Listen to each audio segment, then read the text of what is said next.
Well, all right. How's everybody? How's everybody doing?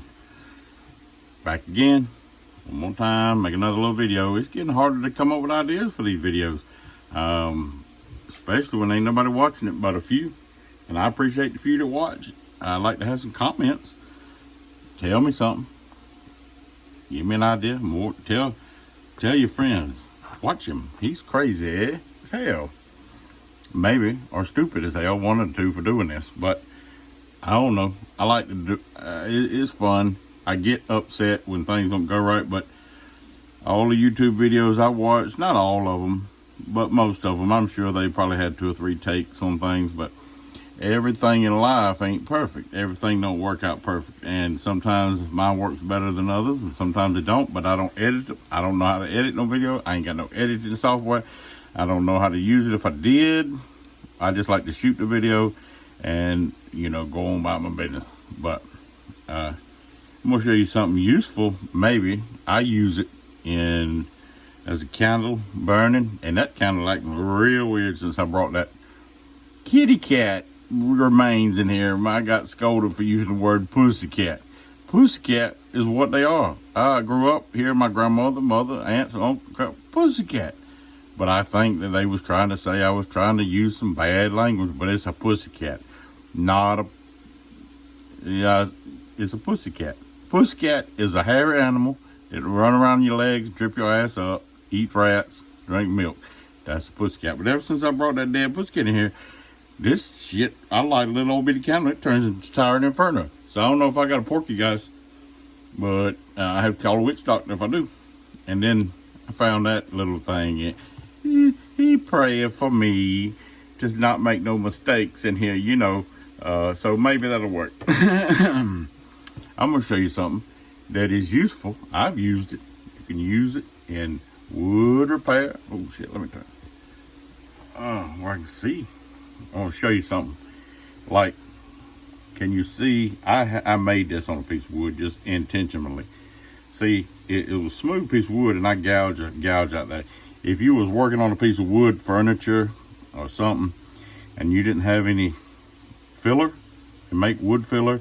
They make Bondo for wood. I've used regular Bondo. If you wanted to fill that in and say it didn't matter what color it was, you're going to paint it, or it's going to be, you just need it to be structurally sound.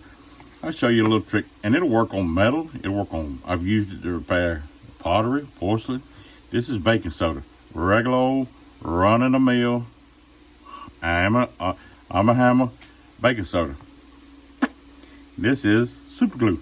This is not a one you buy on the shelf, but I buy it because it comes in a big bottle. It's the thin, meaning you need to use the thinnest super glue you got.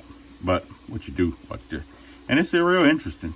You just, my baking soda, clump.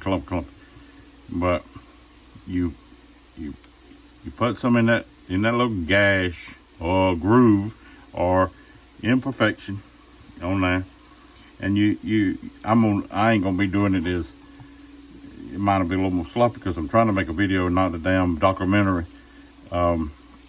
You would do it. You can do it in increments, a little bit of layers, and build it up as you come out of the wood or the metal or whatever and it's strong when you do it. So it worked. I learned it from a mechanic. Actually, he used it with some things, but you see, now I have filled that space in, right? Now, let's see if I can adjust this a bit where you can see this shit. Boy. Yeah, okay. Now, you take, let's see, if I don't know how to do none of this shit. I need to do everything.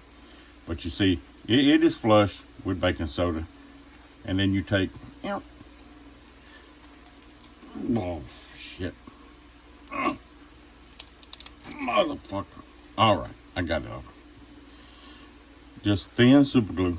I'm going to try to stay out of the way but you watch when this super glue hits that baking soda. Try not to be in the video or block the reaction. That's what it is, a reaction. You just take that super glue, drip, drip. Like I said, you want to use it the thinnest you can find. If you buy professional super glue like this, you see it smoking? Do you see smoke coming off of it?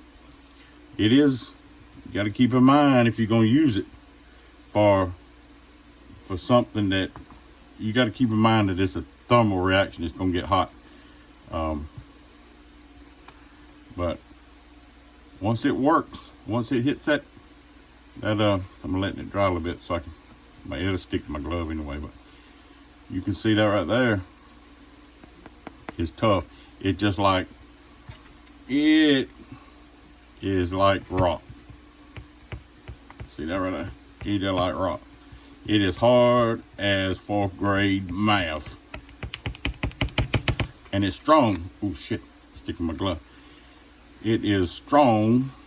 If I have used it, the reason the mechanic showed me, because he would actually use it in little applications. He wouldn't build a bumper out of it, but if he needed a place that needed to have some more than filler, like Bondo is just filler, but if he needed to fill something, or if he had something that he needed to strengthen, whatever this comes, you know, it's strong as hell. You can actually strengthen things with it. But I've always thought that was a useful thing, and I don't know what you call it. I just call it baking soda. And the super glue will work with other powders that are fillers, and I can't remember. They're like carbon fiber powder, maybe charcoal powders. There's several things that, oh, my gloves are stuck like Chuck, but